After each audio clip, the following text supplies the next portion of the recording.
Hello student, will continue our topic do all organism move. यानी और सभी organism move होते हैं। In the chapter number 8 we discuss the various way in which animals move. They move from one place to another and also show other body movements. यानी हमने chapter number 8 के अंदर पढ़ा है, डिस्कस किया हुआ है कि एनिमल किस तरह से मूव होते हैं और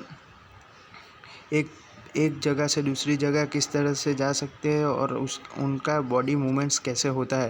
व्हाट अबाउट प्लांट्स? प्लांट्स के बारे में क्या है? Do they also move? क्या वो मूव हो सकते हैं? तो नहीं। Plants are generally anchored in the soil so they do not move from one place to another. However various substance like water, minerals and the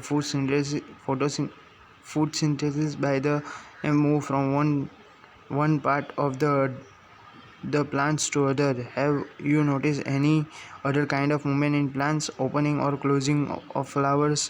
Do you recall how plants show movement in response to certain stimuli? यानी आपने कभी देखा है कि plants move हो सकता है? तो प्लांट्स तो नहीं मूव हो सकते और वो सॉइल के अंदर होते हैं तो एक ही जगह पर रहते हैं, लेकिन उसके अंदर वेरियस सब्सटेंस है like water, minerals, food synthesis, ये सब है, वो चेंजेस होते रहते हैं। आपने कभी ये देखा है कि फ्लावर्स क्लोज ओपन होते रहते हैं? तो हाँ, देखा है।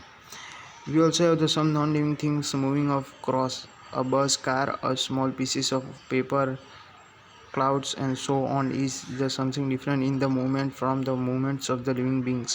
यानी हमने देखा है कि नॉन लिविंग थिंग्स भी मूव होती है, जैसे कि बस है, कार है, एरोप्लेन है। एग्जांपल्स ये सब नॉन लिविंग थिंग्स है, वो एक जगह से दूसरी जगह पे मूव होते रहते हैं। We see that all living things seems to have some common characteristic. They all need food, respiratory response to stimuli, reproduce, show movement, grow and die. हाँ, तो ऑर्गेनिज्म, जो लिविंग ऑर्गेनिज्म है, उसे फूड तो necessary होता है। With the help of that they are staying, otherwise it will be died या it will be not there.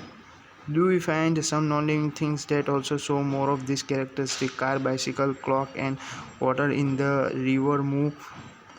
The moon moves in the sky. A cloud grows in the size right front of our eyes. Can you such thing be called a living?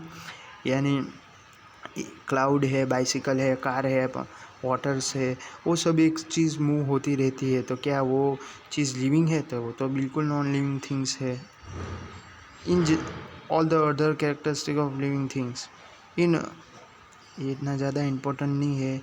To understand this little better let us look at the specific example. Considering any seed, say moving, is it living? It can stay asop for the months and not show anything growth or some of the other characteristic of life. However, we bring the same plants in the soil, water in and it turns into the whole plants. Did the seed need food? Did it extract, grow or reproduction when it was in the shop for many months? यानी ज़्यादातर क्या होता रहता है कि such example देते हैं कि सीड, मंग्स, ये सब लिविंग थिंग्स है। So what then is life? Life क्या है? Push your hand deep inside the snack of wheat. Do you find it's warm inside? यानी आपको क्या करना है, जो एक जट्ठा होगा वीट का, उसके अंदर आपको हाथ डालना है और आपको ऑब्जर्व करना है कि किस अंदर से हीट निकलती है. There is a some heated being the produce inside the sack of wheat. This seed respire and it that process give out some heat. यानी उसके अंदर ज़्यादातर गर्मी रहती है, तो हम बाहर निकालेंगे तो we can observe that it's was and hot. We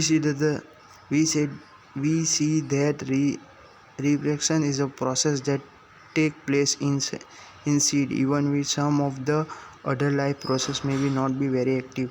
यानी दूसरे जो है वो बहुत एक्टिव नहीं होते. It may not be a very easy to answer our question what then is life. However, look at the all diversity of living being around us.